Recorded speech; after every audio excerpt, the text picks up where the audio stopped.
I heard somewhere a while ago, but I no longer remember where, an etymological emphasis on two words, that is, the subtle difference between two Italian terms that seem identical.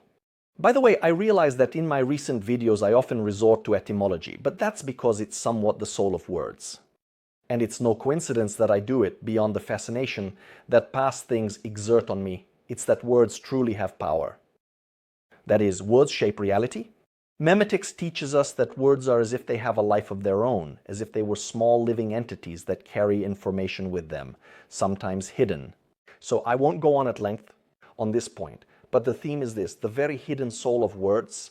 So here we have two terms that are practically the same, or at least used interchangeably. But today you will discover they have a very different root, psychologically very different, even in a somewhat romantic way. The two terms are scordare and dimenticare. You don't need too many practical examples to understand that in Italian we commonly use these two verbs to describe the same events. I forgot my house keys, I forgot my house keys. But let's try to put it this way. I forgot about you, I forgot about you. Here, the etymology, in this case, helps us grasp the emotional sense and the very different meanings of these two phrases. Dimenticare derives from the Latin demens, where dec is a prefix with a privative value, and mens means mind. It refers to something that has moved away from the mind, the intellect, our thoughts.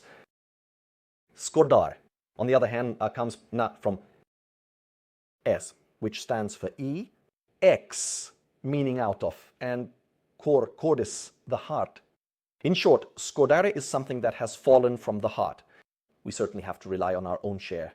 A bit poetic to emphasize the difference between mind and heart, because in fact, from a material point of view, the difference is very limited. However, it is not too difficult to find in our memory people about whom we can say we have forgotten and others we have forgotten. That is, not forgotten. But simply, these people no longer reside in the four chambers of our heart. Now, this seems like a trivial matter, something fascinating but of very little use. No, actually, not entirely for those who have to read, like me, like my colleagues, the symbolic factors of people, the dreams, the hidden meanings, reconstructing lives and piecing together the clues.